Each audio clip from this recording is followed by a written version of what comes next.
We're talking about design sprints today, and we're doing it through a simulation. First thing to know is that design sprints are underpinned by this process called design thinking, which originated from Stanford based on some research around how creativity works.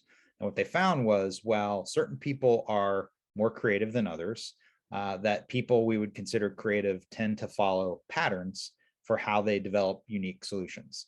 And what they did is essentially codify those patterns through this process that you're looking at here.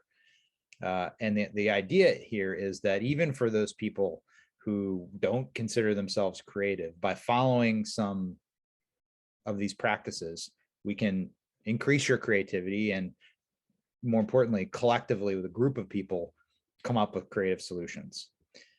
So this design sprint is really a way to take these steps: empathize, define, ideate, prototype, test, and put them into a really condensed process that runs really no more than 5 days.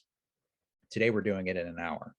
It's a combination, of course, of this human-centered design that comes directly from design thinking.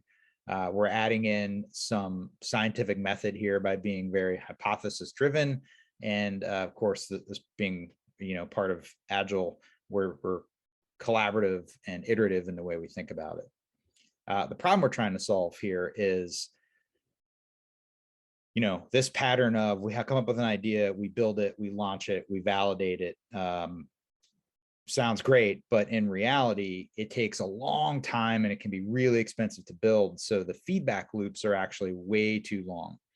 What we want to do is use this set of practices in a design sprint to essentially shortcut this loop and go from idea to validation really quickly by doing short, simple, very low fidelity prototyping.